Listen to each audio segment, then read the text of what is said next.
You are now tuned in to the Dads Who Lift podcast. Please give us a like, share, subscribe to the YouTube account. We are on www.dadswholiftofficial.com. All the podcast links are in there. We also have an apparel line. We're on IG as Dads Who Lift Official handle. We're on Facebook, Dads Who Lift Podcast. We also have a Dads Who Lift fitness group on Facebook that's Dads Who Lift Official. A group of 30,000 like-minded dads that are just trying to be their best selves and staying fit. If that's something you're into, please check it out. But we do this stuff for free, guys, so please give us a like, share, 5-star review. We really appreciate your support. You are now tuned into the Dads Who Live podcast. You have your host, Tyler Gaeta. Co-host, Joel Staley. And we have on a special guest today, Dr. Joe Martin. He is an award-winning international speaker, author, educator, and certified man builder. Also runs the Real Man Connection, Real Man Connect podcast. Cool. Welcome, Dr. Joe. Oh, thank you guys for having me. My pleasure. Absolutely. So I thought it'd be a cool topic.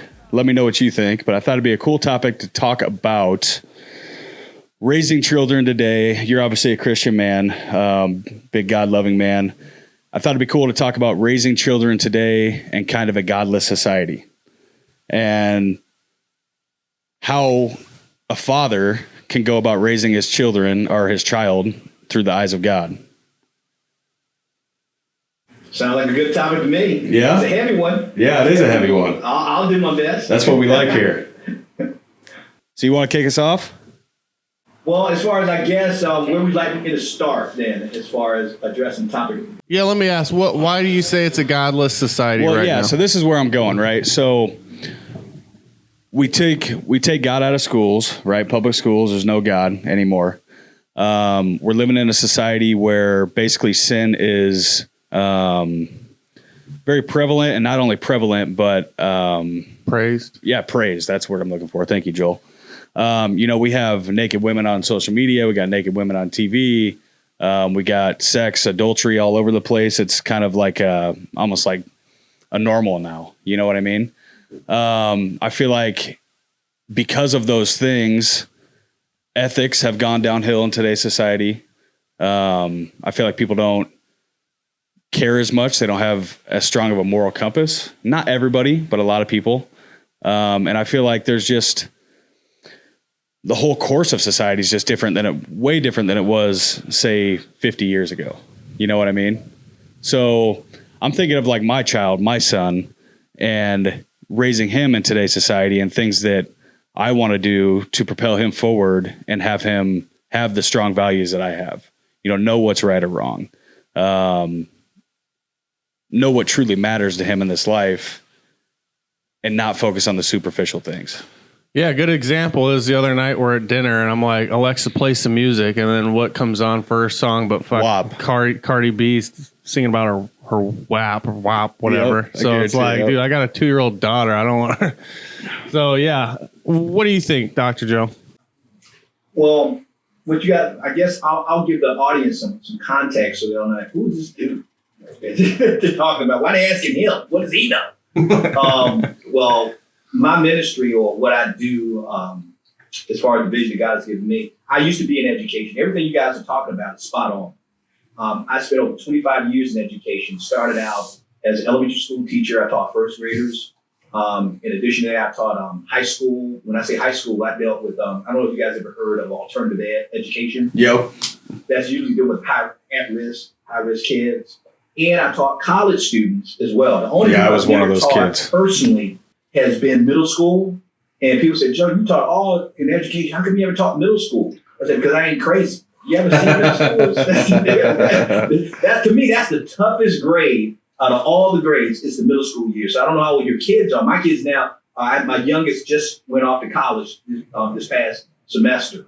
And so we're now empty nesters in the house. But I spent most of my years in the classroom. And I went from being in the classroom to getting a stage that I started training teachers and working with kids. I probably worked with over 1.5 million kids. That's probably a conservative estimate. Wow. And I trained probably over 260,000 teachers, not only across this country, but on 4 different continents. And so I did that and I loved it. It was great. But I don't do that anymore. I left that because God called me to work with men, because what I find out, and I guess I'm going a long route to kind of go to where you guys are taking me. I'm just giving them some context. Yeah. Is that it was a very lucrative career. You can imagine, I probably worked 7 months out of the year as for a living for the last 20 something years, and made more money I ever thought I could ever make in a lifetime. It was a very lucrative career, and I enjoyed what I was doing, and the money was a side benefit, so to speak. And God says, I want you to leave that. I'm like, I love this. This is great. Who doesn't want this? Like, who doesn't want 5 months of vacation a year? Right. Right. You do whatever he wants to do. He says, because you know what the problem is. He says, the problem starts in the home. It doesn't start in the classroom. And you know that in this home, what's missing is the man. Doesn't mean he's physically missing, but he's spiritually missing in the home. And you know that's what the problem is. And I want you to start taking that message to these clients of yours. I probably work with over 750 school districts. And guess what I found out? They didn't want to hear it. They thought that was great. Yeah, Joe, we understand the father's not there and everything, but we need to raise these test scores.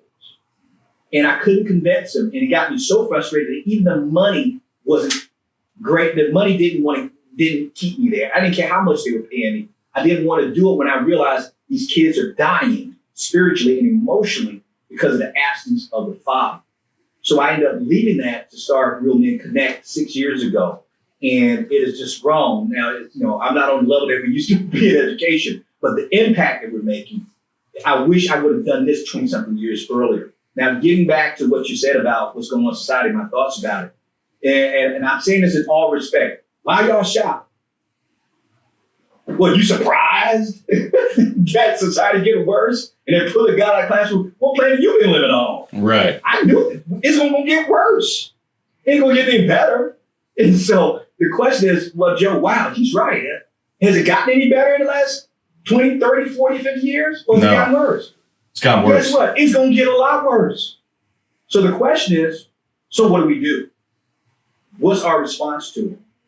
And a lot of times as parents, I also did a lot of parent workshops doing what I do. And so parents were asking the same questions even 15, 20 years ago of the same thing you guys are bringing up right now. And they said, what can we do? What I can tell you is that we're going to have, when I say we now, I'm talking about we as parents. We have to have more influence on them and impact on them than society does. And I'll give you a quick story example to give you an example of what I'm talking about. My son now is 24 years old, but he was in middle school. Now, you notice something. I'm in the car with my son, and we're communicating, and we're talking. We never cut on the radio in the car. My kids are never allowed to be on the cell phone. Now, they can get addicted to the cell phone and media when they leave my presence. But when they're in the presence of their father, we're going to engage. We're going to talk. And I did that throughout them going to school, to the point that they got used to it, that now if we're in the car, if I even turn on the radio, Dad, what you doing? Or if I answer myself, Dad, what you doing?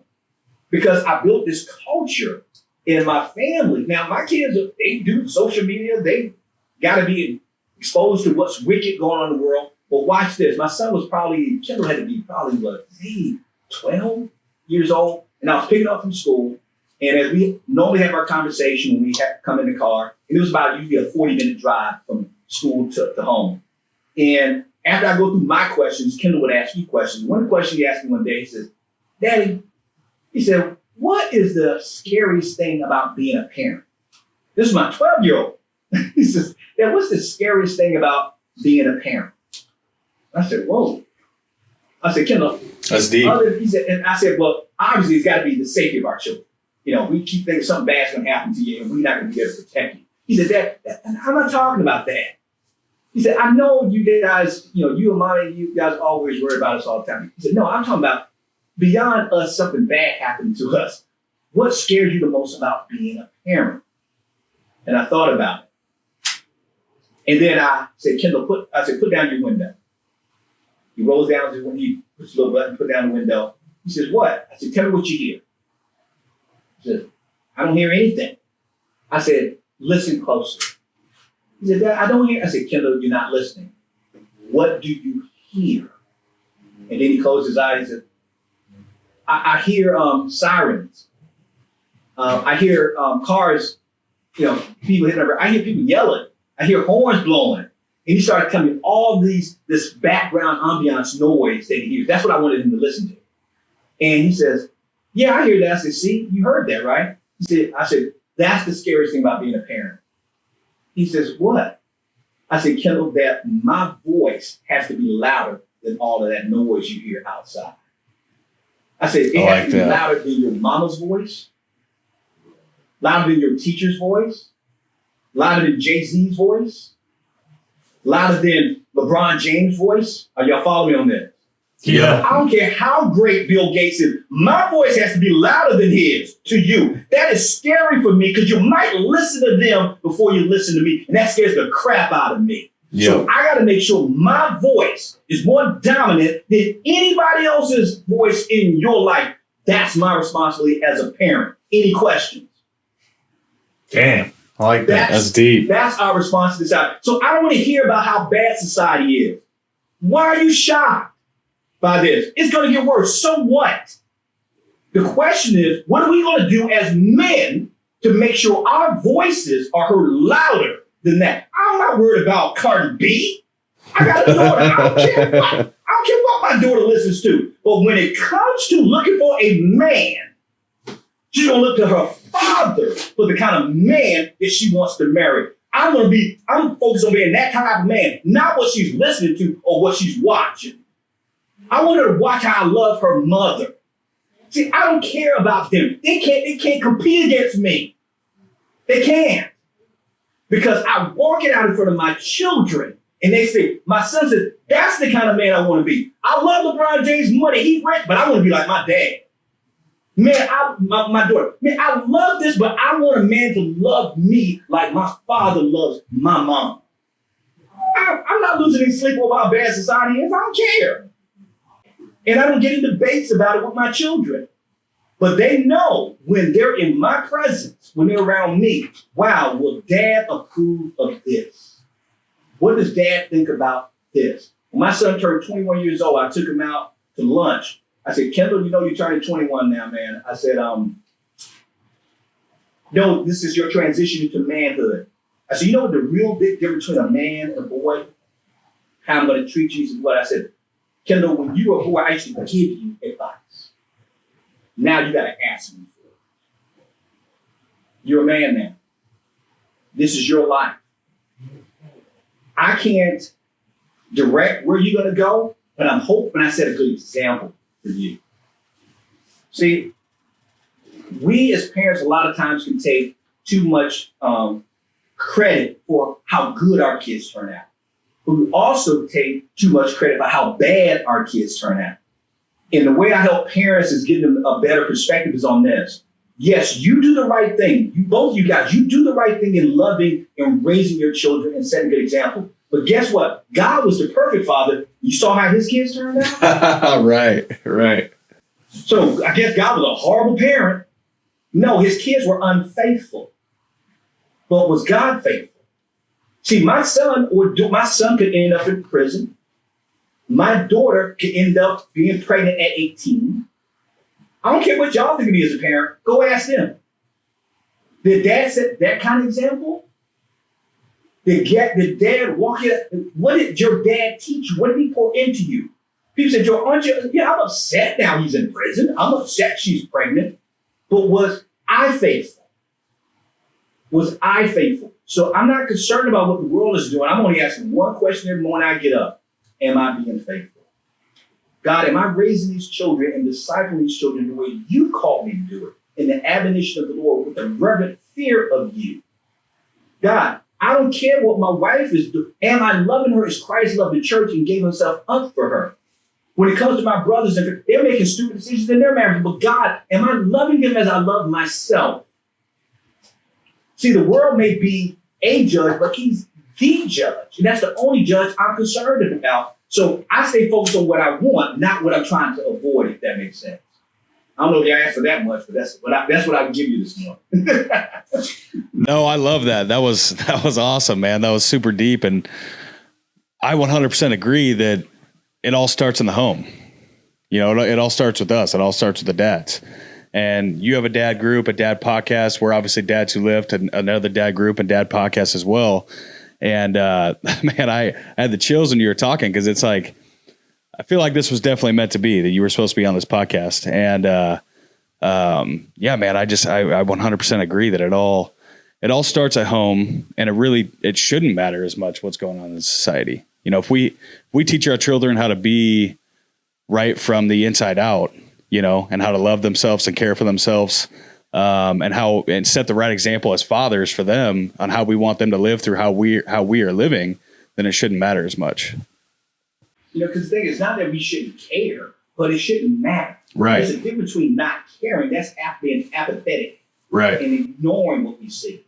But my question is, what is our response as godly men, as godly fathers? What's going to be our response to a wicked world? Yeah, I don't know if you guys ever listened to Francis Chan, but Francis Chan was saying how, as Christians, we always saying, well, I'm going to put on the armor of God and I'm ready to go to battle. He said, we're going to put on the armor of God and we're going to battle the enemy. We're going to fight enemies. As soon as we get out there in the war, we say, oh my goodness, they're shooting. They're shooting. Where do those guns come from? What'd you expect? If you go into a war, they're going to have weapons. It's not that we don't care about the enemy, but it doesn't matter what kind of weapons that they have. Right. Because our weapons are strong, a lot stronger than their weapons. And I got a lot of trust and faith in the weapons God has given me to respond to a world like that. I think, and it's funny because it's easy for us to sit back and pick out what's wrong with the world. And because we can go on a day telling you how wicked and how evil it is. I always look back at our response to it. And I'll give you a prime example. And this is going to shake up a lot of men out there listening to this. But when my son was about 10 years old, God moved in my spirit to go have a talk with him. Because I was struggling about how to be a good dad. Because I thought I was doing a good job, but I always felt like I was always falling short. And when I realized that we're never going to be a perfect dad. It's just not going to happen. But God had to humble me and remind me that he's the only perfect father. But he was the perfect father he chose for my son. He chose me to be the father for my son. Because as messed up as I am, and as many mistakes as I made, if there was a better person, he would have chose him and chose my son for him. But he chose me to be his dad. And so I'm complaining to God. I'm wrestling down like, God, I'm trying to do this, but my father wasn't there when I was growing up. I grew up in the hood, and my dad left when I was 2. My mom was a teenage mother. God, and I'm doing this by trial and error. Nobody's showing me how to do this. So what do you want me to do? How do you teach a man? How do you want me to be a father when I've never been a father before? And at that time, I didn't have any mentors in my life to show me how to be a dad. And God moved in my heart. He says, I want you to have a conversation with your son. I said, God, I can't tell my son that. He says, do you want to be a good father or what? And now you guys can see why I'm not concerned about the world. Right. He says, do you want to be good? I said, yeah, God, but I could. That's too scary. I just can't. I can't sit there. Do you want this or what? He says, now do it. Now it's funny. I was scared to death to do it. Now I do it with my daughter now, and I do it with my friends. I do it with my wife. But he told me to start out with my son. I went to my son. I said, Kendall, he was only 10. I said, you know that Daddy speaks to God, right? He said, yeah. I said, you know, God speaks to my heart, and I hear him in my heart. He said, yes. I said, well, God told me to tell you something, and I'm scared to do it. And my son's not used to me showing fear, right? But he saw your dad's pretty confident. You know, you guys say my voice, you know, right. But I've never seen him like this before. What in the world's going on with my dad? And I said, Kendall, he said, Dad, just tell me. I said, Kendall, I want to, but I'm scared if I do it, I won't ever be able to take it back. And that's what makes me scared. He said, Daddy, just tell me. He said, Daddy, you make me scared now. I said, well, it's not for you to be scared. I took a deep breath and said, okay, I want you to do what you see me do. Speak the way you hear me speak. I want you to act the way you see me act. I want you to allow your eyes to look at what I allow my eyes to look at. I want you to listen to what you see I allow myself to listen to. And as I was scared, I started getting this bone that started coming up in my spirit. And I said, Kendall, I want you to treat women the way you see me treat women. Kendall, I want you to humble yourself the way you see your dad humbles himself. Kendall, when you screw up, I want you to screw up the way I screw up and accept responsibility for it. Kendall, I want you to have the attitude that you see your daddy had. I want you to seek God, Kendall, the way you see me seek him every day. Kendall, I want you to pray to him the way I pray to him. Kendall, I want you to serve the way I serve. I want you to lay down your life for other people the way I'm going to lay down my life. Kendall, what I'm telling you is I want you to be you, but do me. Do me. Don't think. Just do what you see me do. Do your dad. Change my freaking life. Change my life. Now I ain't worried about LeBron James. LeBron James ain't tell him that. Cardi B ain't tell my daughter that. I told my daughter. My wife will tell you. My wife says, "What? We need to do him. Be us, do him." Nobody's willing in our family, what a surprise, to say that but me. Why should I be saying it? Because I'm the spiritual head. I'm the head. He's called me to shepherd this family, not my wife. And I'm teaching my son that when you become a real man, you'll be able to say those words. But until you're able to say those words, don't you marry a woman. Don't you become some woman's worst nightmare. Until you're able to walk with integrity. Don't just talk about God. Imitate him in front of others so they'll see it. If we want to really make a difference in our children's lives, our lives should demand an explanation. Shouldn't it? The way you go to work every day, the way you show up for work, the way you interact with people, the way you're there for people who are in need, the way you take care of the least and the lost, shouldn't that demand an explanation? And the explanation should be this kind of question when they see you. What kind of man is this? What kind of man is this? And you know how I was able to get to this place? Because of a man who did it to me. My spiritual mentor, my spiritual father, he did it to me. When I saw this man around, his 8 kids, 8. I only got 2. He has 8. His 5 boys and his 3 girls. When I saw him around his wife, and I watched how his wife responded to him and looked at him with admiration and respect. When I saw his children who just worshiped and adored him, and he's such a mild man. He's not like me at all. Mild-mannered, soft-speaking. And I said to myself, what kind of man is this? I made more money than him. I had more education than he had. I had higher status. But yet, I didn't demand that kind of explanation about my life. And that guy's been my spiritual father and mentor for the last 16 years. So I've only been a man for 16 years. I know I look old, but I've only been a man for 16 years. But it took a man whose life demanded an explanation. And not one time did he quote the Bible. Not one. So who is this guy, Dr. Joe? It's just someone you came across, and how has he brought you under his tutelage over all these years? His name is Howard Mintz, and everybody in my community know about him. Now, they think he's a mythical guy because I never did get on my show. He don't want to be on. He said, Joe, you know I don't want to be out there, so don't put me on the show. He's humble to a fault that he doesn't want to be in the spotlight. But the way I met him through his son. Remember I told you I speak to students all over the country and everything? I was lecturing down at, his son was in college at Florida International University, and I spoke there. I finished my presentation on servant leadership, about how to be a servant leader. I'm signing my books. This kid is the last kid in line, and his name is Micah. Micah comes up to me and said, could you sign my book? I said, yeah. I said, what's your name? He said, my name is Micah. I said, oh, like in the Bible, M-I-C-A. She said, yeah, but I don't want you to sign a book for me.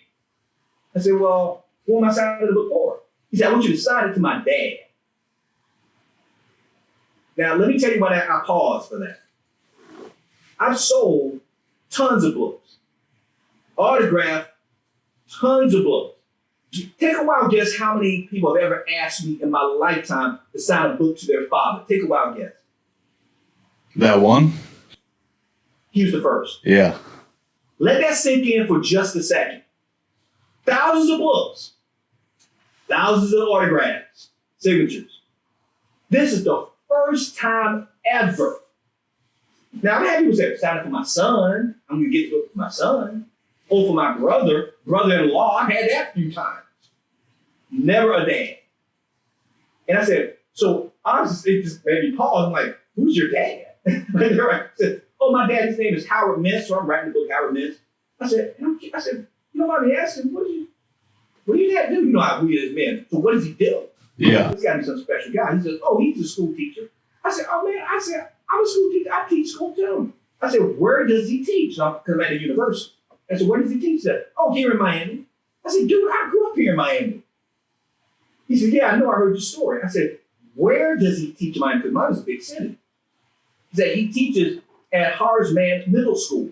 I said, whoa, wait a minute. That's in Liberty City. That's where I grew up. That's home of Two Live Crew for the old school people out there who just listen to rap music. That's home of Two Live Crew. I'm like, dude, I grew up in the projects in Miami, in Liberty City. Horace Manager, he said, yeah. I said, but dude, you're white. Right? I said, ain't no white people in Liberty City. Right? He said, I never saw a white, I didn't see a white child until I was 12. That's how segregated our community was. Right. I'm like, dude, I said, you white? I said, your dad white? He said, yeah, he's white. I said, what is he doing in Horace Mann Middle School? That's the worst middle school in Miami. He said, I know. He said, well, he volunteered to teach there. I said, what? Who in their right mind would want to teach at a school like that? I mean, I saw 6 of my friends die while I was 16 years old. 6 of them. You talking about gang banging, drug dealing, and this dude volunteers to teach at that school and he's white? So I said, dude, your dad. I said, he's got to be a special dude. He said, yeah, man, that's why I think he'll love your book. So I signed the book to him, and something in my spirit told me to give him one of my business cards. Just out of blue, I knew I had the Holy Spirit. Because I usually give my card to kids who don't have fathers, who need a mentor, a role model. Something told me to give this card to this kid. I said, hey, here's my card. I said, I know you don't know me that well. You just get me your book from your dad. I said, I just want to track your life to see how you're going to turn out as a human being. Because if you got a dad like that, dude, the sky's the limit for you. And I just want you, just every once in a while, drop me an email, let me know how you're doing. He said, and you look at me all kind of weird, like, all right, okay, whatever. Takes my card, and I don't think anything of it. I fly back home. I was living in Tallahassee at that time, so I was teaching at Florida A&M University. 2 weeks later, I get a call on the phone, and this is how I'm going to imitate Howard. This is how he talks. Is this Joe Martin? I said, yes, this is Joe Martin. He says, this is Howard Mintz. I said, Howard Mintz? I said, oh, he said, I'm Micah's father. I said, yeah, I know who you are. I said, wow. I said, he gave you my card? He said, yes, he told me that you grew up here in Liberty City. I said, yes, sir, I sure did. He says, he told me you wrote a book. I said, I wrote a few books. He says, and you're from Liberty City? I said, yes, sir. He said, and you wrote a book? I said, yes, several books. I said, yeah. He says, can I ask you a question? I said, sure. He says, how'd you get out? That's what he asked me. He says, how'd you get out? What'd you answer? Well, sir, and I said, I really got my education. I went to college. I was the first person in my family to graduate from high school. I went to college. I said, I worked really hard in school. I graduated top of my university class. I was a student of the year, and I became a professor. I'm going through all my accolades and accomplishments. And he says this, don't give me that crap. I said, excuse me, sir? He says, that's not what I asked you. I asked you, how'd you get out? I said, sir, I just told you. He said, no, that's not how you got out. He says, do you know, I've been at that time, he's retired now. he said, at that time, he said, Howard, do you know Mike can tell you I've been in education at Horace Mann for 22 years. I said, he didn't tell me how long, but he said, you taught at Horace Mann. He says, well, in my 22 years, I've gone to 26 funerals of middle schoolers. Man. They don't even get to high school, let alone get to college. How in the world did you get out of this? And I lost it. I broke down crying because he hit a nerve. Because everybody heard about what I accomplished, but they didn't go deep like he did. Right. And I told him, I said, man, by the grace of God. I said, man, I was suicidal from 12. See, people didn't hear this part of it. I was suicidal from 12 to 16. That I was sexually abused and raped for 3 years. And I didn't think I was going to make it. And I thought I didn't even believe in God anymore. Because I think, what kind of God will allow me to live in a situation like this where I'm starving and my sister's still in food to feed us so we can survive? And I said, sir, I just barely made it out. I don't know. And then he asked, he says, what would it take to get you to come out here to talk to my kids at my school? I said, sir, an invitation. He said, but my son says you get paid a lot of money to travel all over the country. I said, yes. I said, but you don't have to pay me. I'll come down here for free. And he said, why? I said, because I've never been back to Liberty City to speak. He says, what? I said, I've spoken at University of Miami, at your son's school, at FIU, at Berry University, Miami-Dade Community College, all the colleges in Miami, but I've never been back to Liberty City. He said, well, I want you to come down here. And all I can tell you, I'm saying you the rest of the story, changed my life. I spent 5 days with this man, and it changed my life. And he's been my spiritual father ever since, because when he was taking me back to the airport after my 5 days, I call it the mountaintop experience. After I left, he gave me this big old bag full of books and CDs and DVDs and said, this is to help you become a father and how to be a father. I'm sure I never taught. I'm doing it. I was ABT, ain't been taught, right? And so he's giving me all these resources to look at and everything. And I started crying. He says, Joe, why are you crying? I said, you don't know. My entire life, I questioned God, saying, God, if you had a vision and a plan for my life, how come you haven't sent anybody to help show me how to do this, to mentor me, to coach me, to disciple me? And I said, God, I know a lot of people, nobody has even offered or stepped up to the plate. And I said, and now you're giving me all this stuff. This is what I've been looking for and asking for. I said, so I know. I said, how would I know? And at that time, he was still Mr. Mintz to me. I said, Mr. Mintz, I know you got 8 kids, but would you adopt just one more? And he broke down and cried. He said, yes, son, I'll do it. And he's been discipling me for the last 16 years. So that's when, and he is my inspiration for starting this ministry, Real Men Connect. Because I figured if that man can make that difference in my life, just one man, what if I can recruit and build a ministry, recruiting more Howards, creating more Howards? And that's what we're in the process of doing. We're trying to create more Howards. Men whose lives demand an explanation. Then guess what? The enemy doesn't have a chance. Cardi B, Nicki Minaj, Lil Wayne, they don't have a chance. They don't have a chance because we're raising up an army of men who says, no, not on my watch. We're going to taste different. We're going to sound different. We're going to look different. We're going to act different. And if you saw our organization, it's Black, white, Latino, we got every ethnic group you can imagine. Our ministry looks like heaven, not the church. It doesn't look like churches. It looks like freaking heaven. Because we just had a call last night, and man, I was about in tears when I saw their faces in every nationality. And I think, I wish every church in America could see this. Racial tension? Social justice? This ain't a race problem.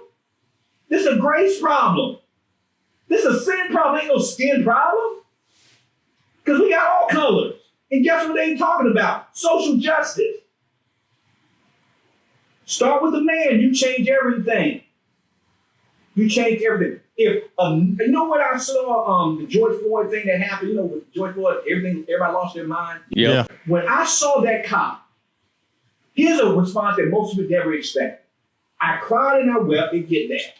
And I was angry. And the next question I asked was this. I bet you nobody asked this question. Who's this daddy? Not George Floyd. Who's that cop's daddy? Because somewhere he had a father. What kind of father raised him? Because here's the inference. I have met your kid. You guys have met my kid. We're looking at this right now, and anybody who's listening will say the same thing. Could you imagine your child doing that to somebody? Choking about putting their knee on the neck. Could you imagine your son or daughter doing that? I can't imagine it. You can't imagine it. Because you think we would never raise our kids to do that. You know why? Because you were their dad. That's why you can't imagine. But if you weren't active and involved and engaged, guess what? You say, oh, that might could happen. I'm not saying my kids are not capable of it, but I will be shocked. Guess what? Now I don't have to worry about my kids rioting. They're just as mad and upset. Why? Because I'm their daddy. Any questions? They know that's not going to fly. In my home, they're grown now and they still won't do it. That's not how I was raised. And so while we're getting mad at the people who are doing this stuff, everybody, it's smoke and mirrors. The real problem is the dad. All starts at the home. All starts at the home, for sure. Yeah, he's the all-star of that home. Where is he? Even to the point our kids could do it. Guess what? They'll show our kids on television doing some stupid stuff. Then all of a sudden they'll see an image of us going there snatching the kid. What the hell is your problem? Right. You thought you had, no, you need to be more, you want to ask for the cops to arrest you because I'm going to kill you. See, where's that dad? I wish I would see my son on television burning out some building. I wish I would. He's bigger than me. And still scared of me. Are you following me? Yeah, I got you. I don't play that. I got a question for you real quick. So with all the crazy stuff you went through as a child, you know, all that turmoil, and you said that you lost your faith.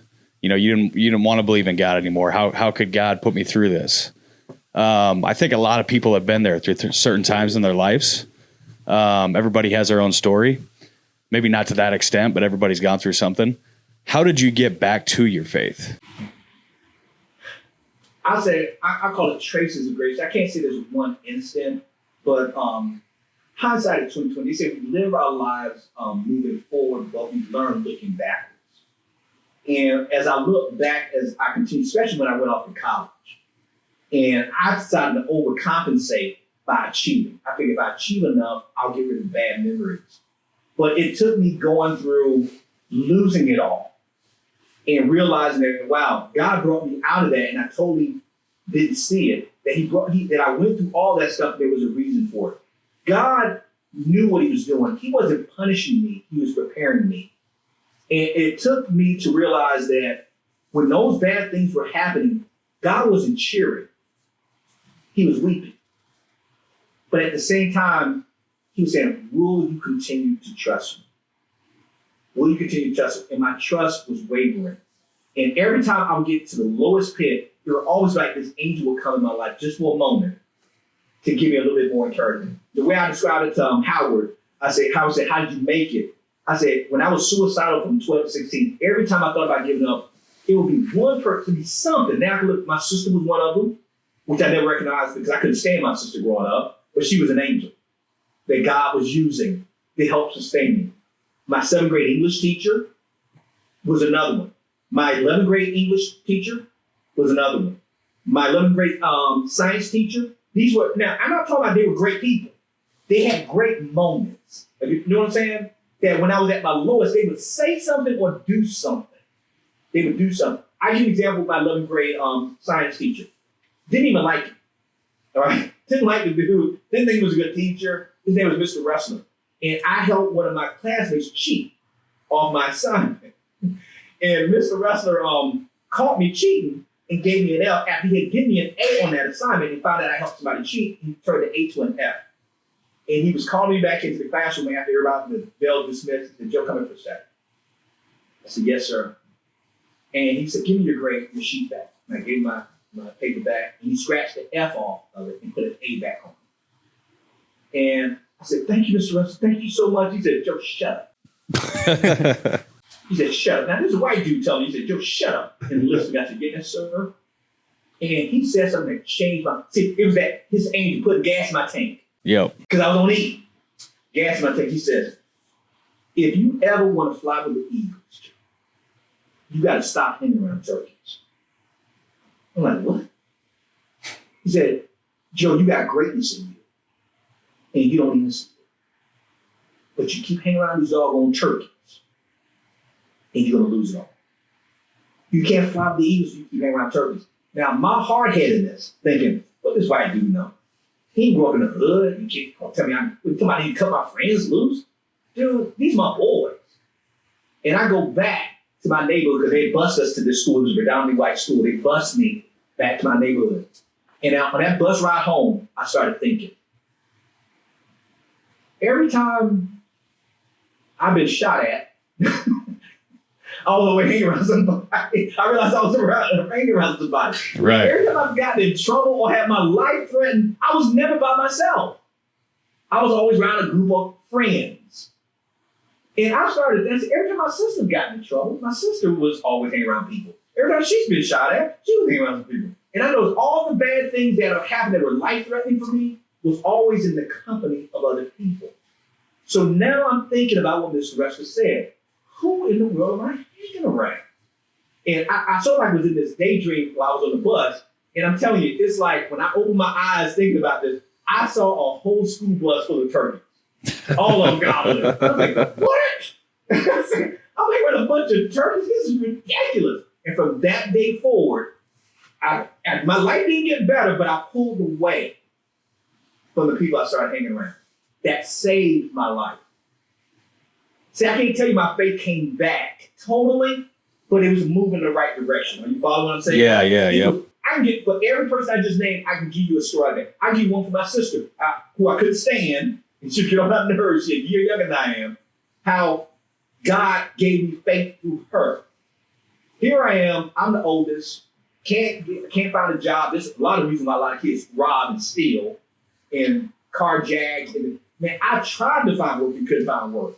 Right? And so I'm starving. There's times I was going to school just to eat because my mom wasn't cooking. My mom was an alcoholic. She had her own demons she was dealing with. So my mom stopped cooking. My mom cooked her last meal when I was 10 years old. Jesus. 10 years old. So my sister and I pretty much take care of ourselves. My sister has a job, but I don't. So she doesn't know that I'm only going to school to eat. I'm starving. And it got to the point I said to myself, God, I can't do this. Because I'm thinking, I got to sell drugs. I got to sell drugs. I can't. Joe, you're 16 years old. And you can't do it. You can't feed yourself. And everybody trying to get you to sell drugs. You keep saying no. And all of a sudden, you look stupid for not selling drugs. I said, I got to do something. Faith's going down. My sister stole food from her job. And she would leave the food out for me like I was a pet because she didn't want to embarrass me. And she would leave the food out for me to eat it.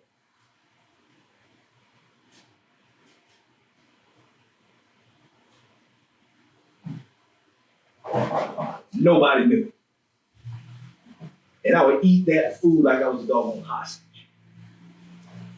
And to this day, my sister and I, we talk at least once a week. She's a doctor now. She has never once brought it up. That's crazy. Never once has brought up how did she know? I never told her, Penny, I'm starving. And I'm about to lose my freaking mind. I'm about to go rob somebody. I got to do something. Because of my pride.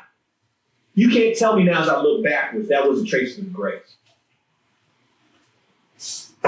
You can't tell me that wasn't grace. No doubt, man. And it's turned you into the father and the man that you are today, which is the crazy thing about it.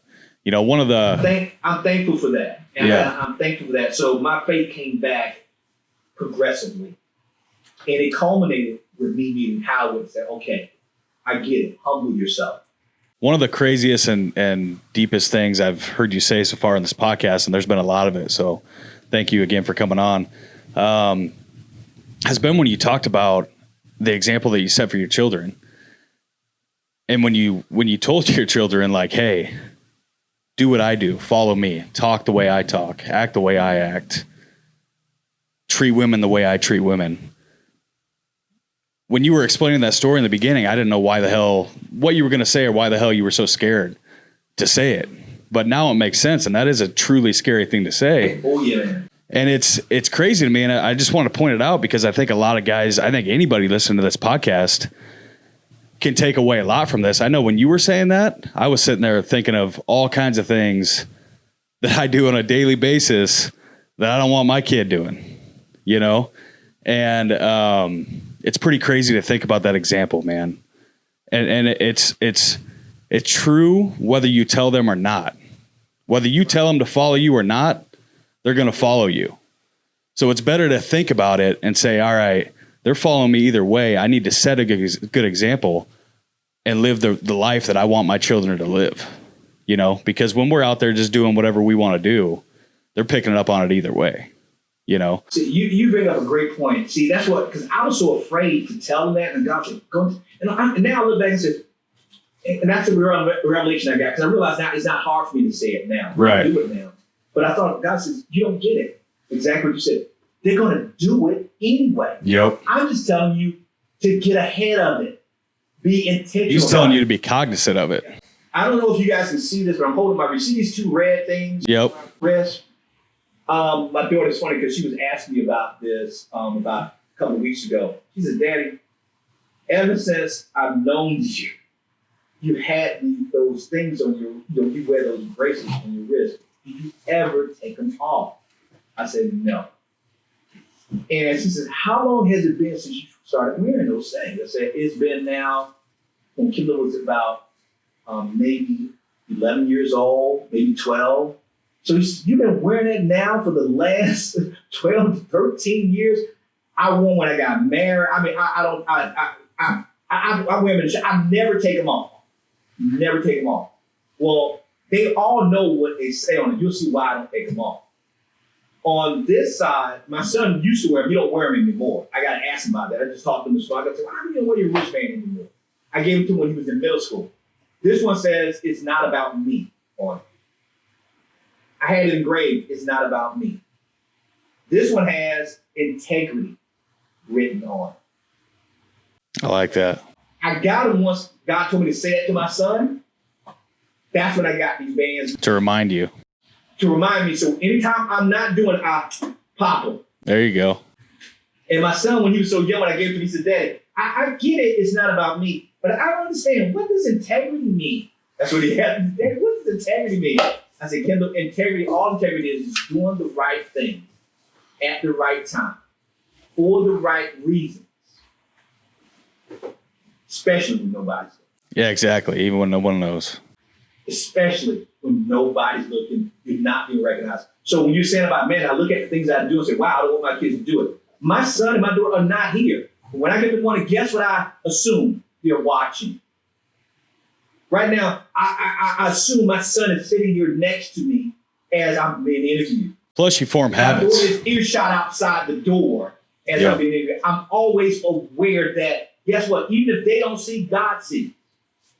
He knows. So I just pretend my kids are always around. My wife is always watching. They're always listening. I just assume that, and that guides, and these bands remind me to stay on that track, to stay on that course. I love that. I know you got to get going soon. I know you have a call coming up. I wanted to ask one more quick question because we were talking before this podcast about how crazy your schedule is, and your last meeting tonight or interview is at 8:30 tonight. How do you balance? This is something that I always struggle with too.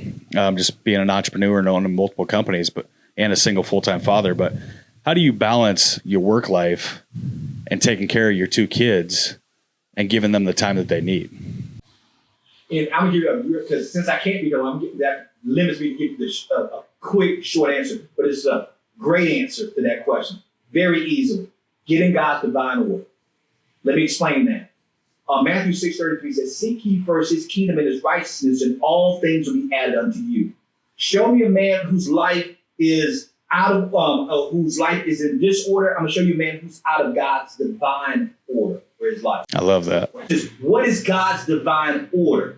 God's divine order. Now, to make it simple for your guests who are listening, I use C's, all C's, all right? Christ first. Covenant second. What does covenant reference? Your marriage. Children third. Children third. Community fourth. That's brotherhood, connection, my friendships, my relationship. You and I will be brothers. You guys are my fourth priority. Are you follow me? Absolutely. Fifth is career. Hello. That's why most men are stressed out by their time schedule. Usually that's number one. Yep. Or work is number two. I love my ministry. I love what God's given me. Don't get it twisted. It's number 5. Now, how do I make that sure that's a reality so I can not have a stressed out life? Guess who has more time on my calendar than anybody else? God first. You see, God, 6 days, uninterrupted time with him. 6 out of 7 days. My wife, 1 day, whole day, uninterrupted time with her. My kids, you'll see, is the third most time I spend with designated a couple of hours just for them. Are you seeing the picture here?